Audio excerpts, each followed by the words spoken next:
I saw the flashing blue and red lights cutting through the trees at the edge of my property, and for a second my heart stopped. Two men in tactical gear stepped out of a car that looked suspiciously like an official cruiser. They had badges, they had holsters, and they had a document from my neighborhood's homeowners association. They announced they were here to execute an emergency compliance inspection and demanded I grant them access to my home and my barn, stating that any resistance would be considered obstruction. They thought they were cornering some quiet veteran on his own land.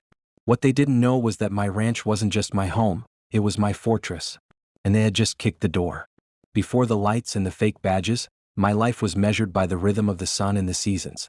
After 2 decades of service, where every minute was dictated by someone else, I came to this piece of land in the countryside to own my own time. My ranch wasn't grand, but it was mine, carved out of rolling hills and dense woods long before the idea of a luxury housing development next door was ever conceived.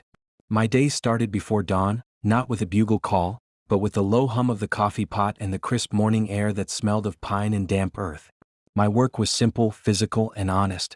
I'd spend hours mending the fences that lined my 10 acres, not to keep people out, but to keep my world in order. I rebuilt the old barn with my own hands, its deep red paint a stark contrast to the greens and browns of the landscape. It wasn't just a structure, it was a testament to my new mission, to build a life of peace. This property was my sanctuary. Every corner of it was designed for solitude and self-sufficiency. A long, winding gravel driveway was the only entrance, a natural buffer from the county road and the world beyond. The house itself was modest, a simple rancher, but I'd reinforced it over the years, a habit from a past life where you always checked your perimeter and hardened your defenses. It wasn't about paranoia, it was about discipline. The discipline to be prepared, to be in control of my immediate environment. My neighbors were the deer that grazed in my meadow at dusk and the hawks that circled overhead in the afternoon. For 2 years it was perfect. The silence was the greatest luxury I had ever known. Then the silence began to break. First, it was the distant sound of construction, the groan of bulldozers and the hammering of frames. A new development, the Manors at Oakwood, was being built on the adjacent parcel of land. I watched from my porch as a pristine, sterile world began to sprout just beyond my tree line. Identical, oversized houses in muted shades of beige and gray popped up in perfect rows. Their lawns were carpets of unnaturally green turf, their driveways paved and spotless. A grand entrance with a stone gatehouse was erected, and a sign went up, promising exclusive community living. I paid it no mind. My property deed was ironclad, my land surveyed and marked decades before this place existed. Their world had nothing to do with mine. My only interaction with this new world was my weekly drive into town for supplies. I'd pass their grand entrance and sometimes see the residents out walking their small dogs on pristine sidewalks or polishing their luxury cars. They all seemed to adhere to an unspoken uniform, pressed khaki shorts, polo shirts, and a look of placid contentment.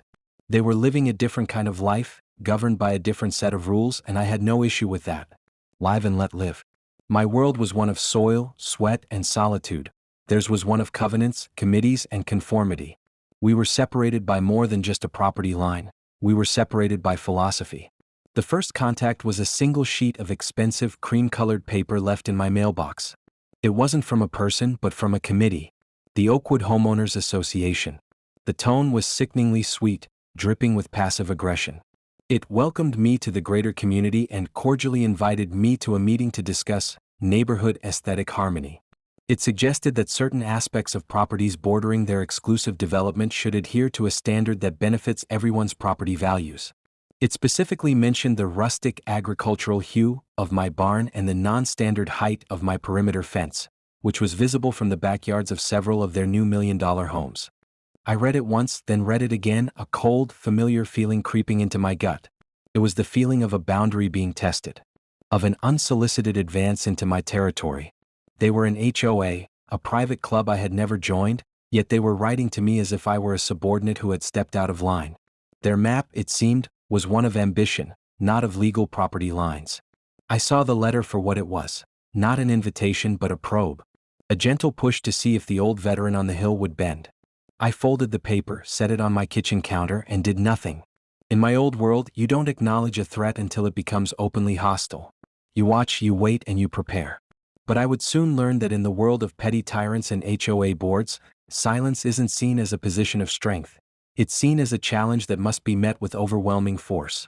My decision to ignore that letter was the first step in a war I never wanted to fight. My act of ignoring their letter was like throwing a stone into a hornet's nest. A week later, a certified letter arrived requiring my signature. The tone was no longer sickly sweet, it was cold, bureaucratic, and menacing. It was a formal notice of non-compliance, issued by the Oakwood HOA's Architectural Review Committee. The document was a masterpiece of petty tyranny. It listed 3 specific violations. Violation 1. The deep red of my barn was an unapproved exterior color that clashed with the community's natural and suburban color palette. Violation 2. My perimeter fence, made of sturdy wire and wood posts, was deemed agricultural grade and not the ornamental wrought iron or approved privacy fencing mandated by their bylaws. Violation 3 was the most absurd. My reliable 10-year-old pickup truck was classified as a commercial-type vehicle, and its visibility from any Oakwood property was a breach of their aesthetic code. Each violation came with a fine of $50 per day, retroactive to the date of their first letter. A bill was attached, already totaling over $1,000. It was a declaration of war disguised as a piece of mail. My peace was officially over. But I had been in situations with far higher stakes. Panic is not in my vocabulary.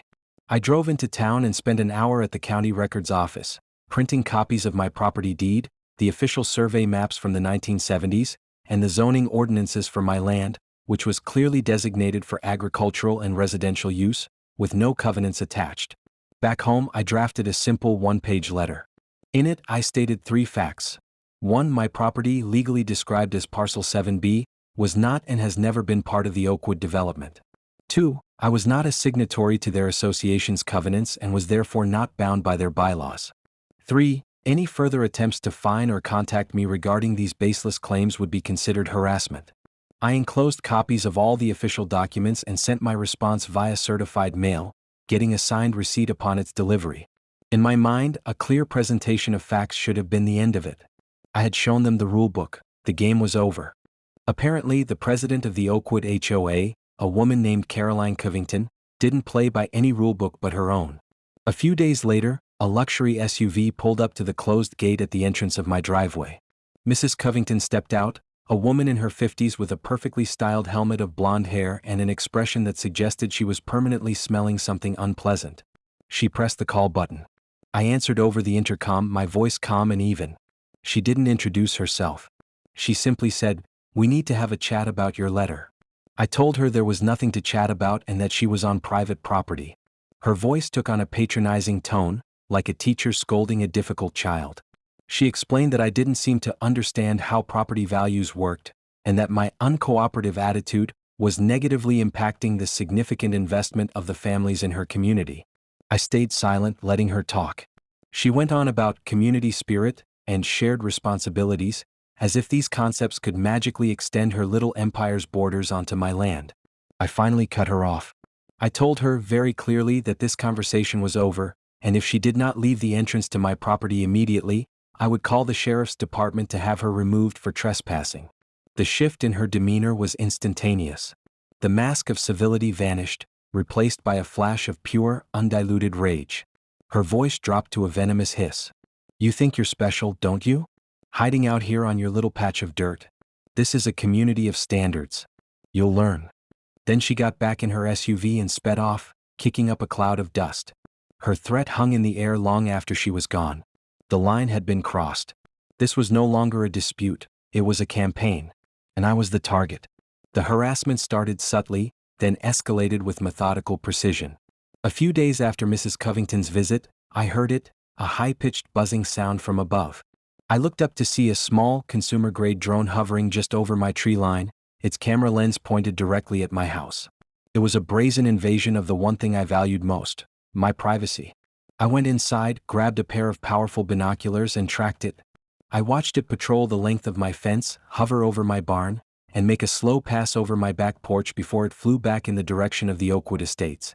This wasn't just a nosy neighbor, this was surveillance. This was intelligence gathering. My training kicked in. I began a routine of my own, documenting every single event. I installed a series of motion-activated high-resolution cameras around my property, the kind used for observing wildlife, but my focus was on a different kind of animal. The drone became a daily occurrence. Then came the official complaints. A county code enforcement officer showed up, saying he'd received an anonymous tip about an illegal landfill on my property.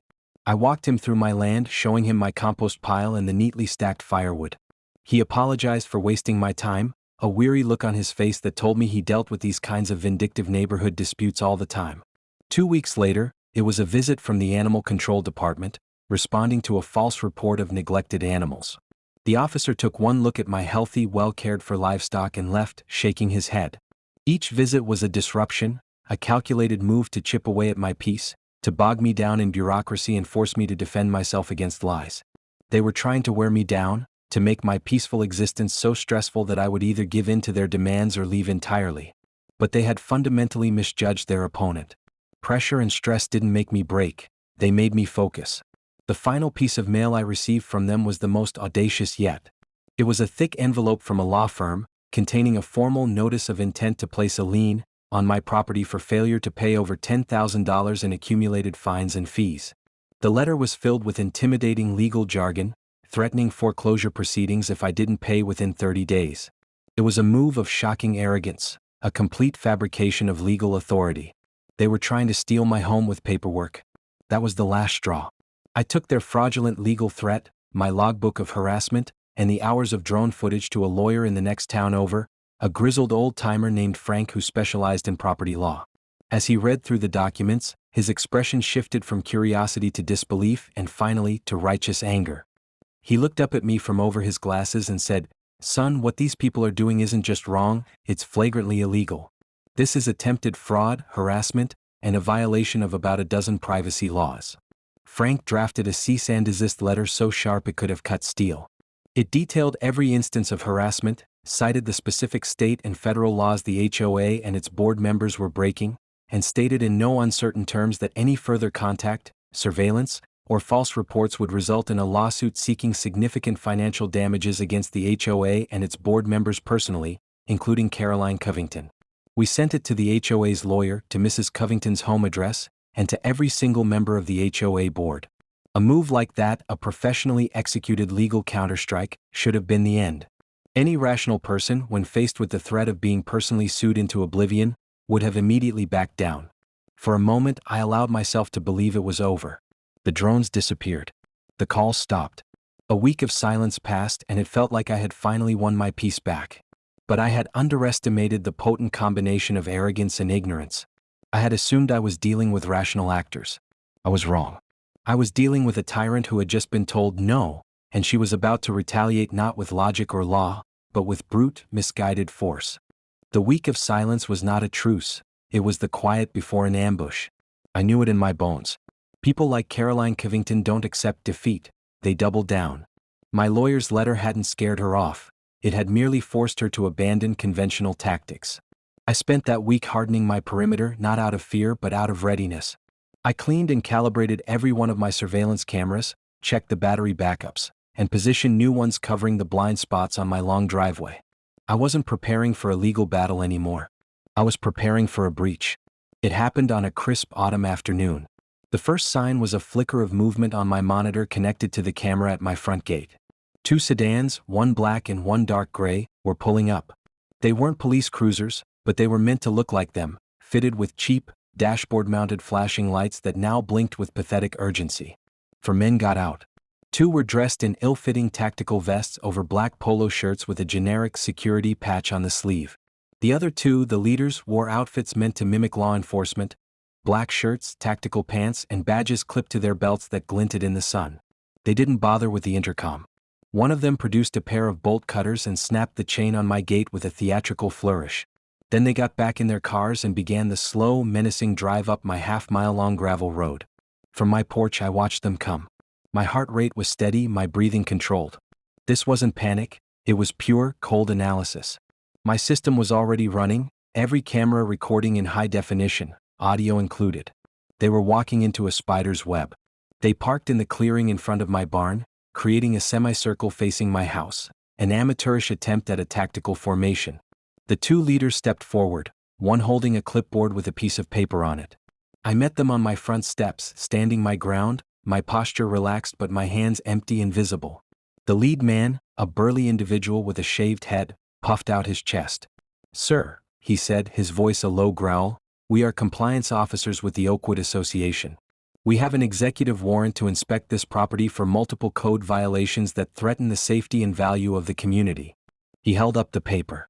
It was a joke, a document printed on an office computer, complete with the HOA's logo and a forged, nonsensical signature. I didn't look at the paper. I looked him in the eye. "You are trespassing on private property. You have 60 seconds to get back in your vehicles and leave before I call the authorities." The second man, smaller and visibly nervous, chimed in. "Sir, we have the authority. If you obstruct us, we can have you removed." He rested his hand on the butt of a sidearm holstered on his hip. It was a monumental mistake. My demeanor shifted. The quiet veteran disappeared, replaced by something else entirely, something they were utterly unprepared for. "First," I said, my voice dropping to a register that was quiet but carried absolute command, "your tactical positioning is a mess. You've boxed yourselves in with no clear line of retreat. Second, the man on your right has his thumb indexed on his holster, a sign of poor trigger discipline and even poorer training.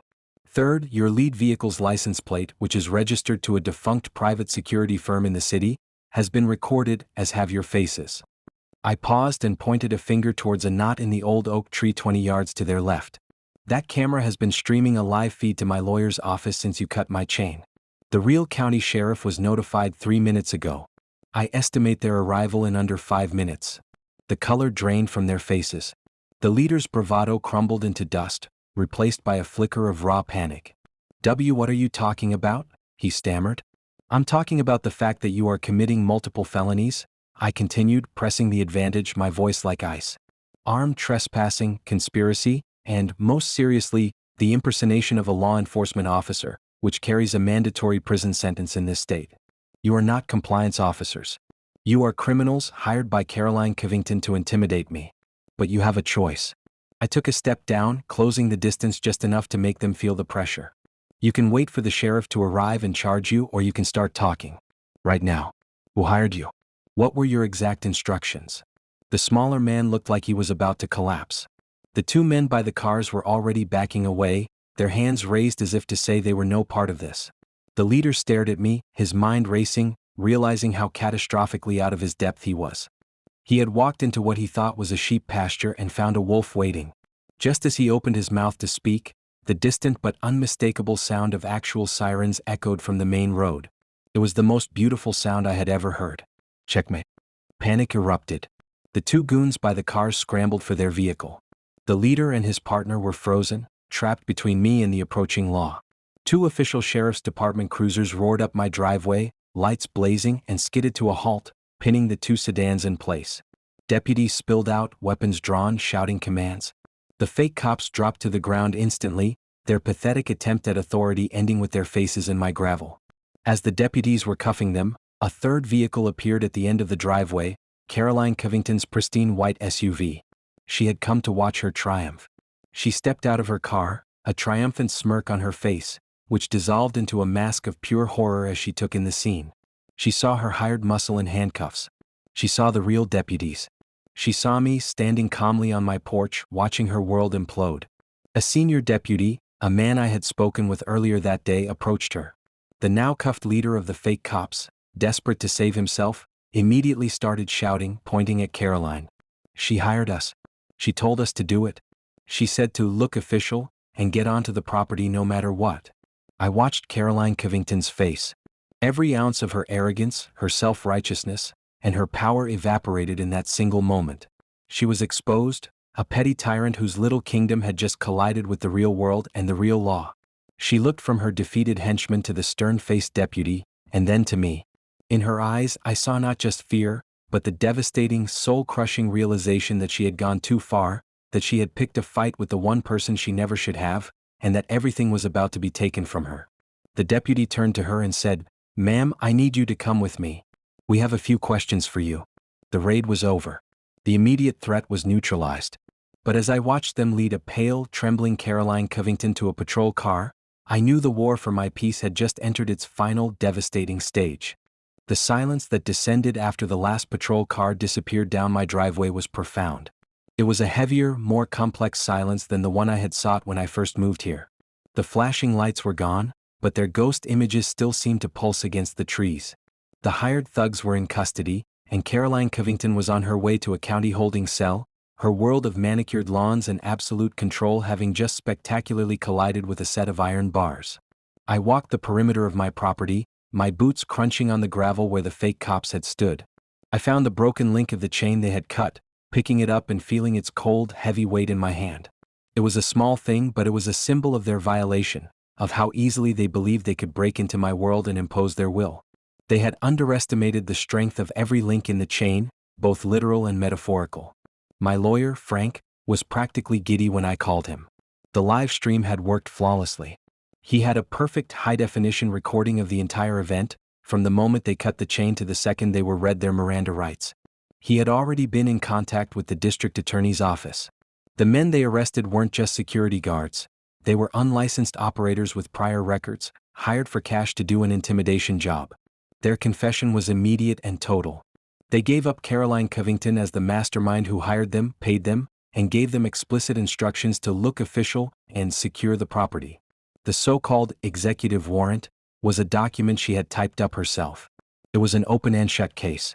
The charges were staggering: conspiracy to commit a felony, armed trespassing, and the most serious, multiple counts of impersonating a law enforcement officer.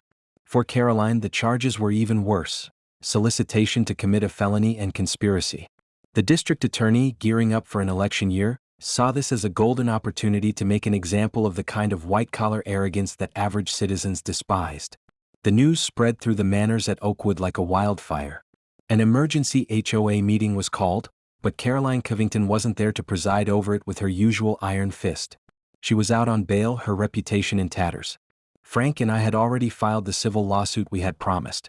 We weren't just suing the HOA as an entity, we were suing every single board member personally, just as the cease and desist letter had warned. We cited the recorded history of harassment, the drone surveillance, the fraudulent lien attempt, and the disastrous fake raid as a pattern of malicious conduct. The other board members, who had likely rubber-stamped Caroline's vendetta without a second thought, were now facing personal financial ruin. They turned on her instantly. In sworn depositions, they painted a picture of a tyrannical leader who made unilateral decisions and bullied anyone who questioned her. They claimed they were unaware of the extent of her plans, a pathetic attempt to save their own skins. The unified front of the Oakwood HOA crumbled overnight, dissolving into a chaotic mess of finger-pointing and legal backpedaling. The community itself fractured. Residents who had paid millions for a life of pristine order were horrified to learn their HOA fees were now being used to pay for criminal defense lawyers and that their board president was facing prison time. The story was picked up by local news, and the manors at Oakwood became synonymous with scandal. HOA president hires fake cops to raid veterans' ranch was a headline that wrote itself. The illusion of exclusivity and prestige was shattered, replaced by a reputation for corruption and absurdity. Property values, the very thing Caroline Covington claimed to be protecting, began to stagnate and then dip. Her crusade had achieved the exact opposite of its stated goal. Caroline's legal defense was a disaster. She tried to argue that she was acting in the best interest of the community, that I was an uncooperative and hostile element that threatened their way of life. But the mountain of evidence was insurmountable. The letters, the false reports, the drone footage, and the testimony of her own hired goons painted a clear picture of a woman obsessed with power, who believed her HOA bylaws superseded state and federal law. Faced with a near-certain conviction and a lengthy prison sentence, she took a plea deal. She pleaded guilty to conspiracy and was sentenced to 2 years in prison, with another 5 years of probation. The fake cops received lesser sentences in exchange for their testimony. The court of public opinion was even harsher. Her name was ruined. Her husband filed for divorce. Her perfect, manicured world was gone. The civil suit was a formality after the criminal convictions. The HOA's insurance company settled for a massive sum to avoid a public trial. The other board members resigned in disgrace. But my lawsuit wasn't just about the money, it was about ensuring this could never happen again. As part of the settlement, the Oakwood HOA was forced to completely rewrite its bylaws regarding non-members and to issue a formal, public apology to me. The financial penalty was so severe it effectively neutered the HOA for a decade, leaving them with just enough funds for basic maintenance and nothing more for legal crusades. The settlement I received was more than enough to cover my legal fees and to install a new state-of-the-art security system, but more importantly, it sent a shockwave through the entire region. Every petty tyrant on every HOA board in the state heard the story. The message was clear: there are lines you do not cross. Life on my ranch returned to a new kind of normal. The silence I now enjoy is not the silence of isolation, but the silence of earned peace. I still start my days before the dawn, but there's a different quality to the quiet now. It feels secure, permanent. I replaced the chain on my gate with a new, stronger one, not out of fear but as a reminder. A reminder that peace is not a passive state. It is an active condition that must sometimes be defended. The deep red of my barn seems a little brighter now, a defiant splash of color against the muted world next door. My old pickup truck sits proudly in the driveway, a symbol not of noncompliance but of independence. This was never a battle about the color of a barn or the type of a fence. It was a battle against the abuse of petty power. It was about a group of people who confused their committees with kingdoms and their bylaws with law. They believed that their collective will could crush the rights of an individual, and they chose the wrong individual to test that belief on. They looked at my quiet life and saw a weakness they could exploit, never realizing that the most formidable defenses are not the ones you can see. They never understood that a person's home is their fortress, and a person's peace is their most sacred ground. And they learned the hard way that if you try to take that away from someone who has fought for it their entire life, you won't just lose the battle, you'll lose the entire war.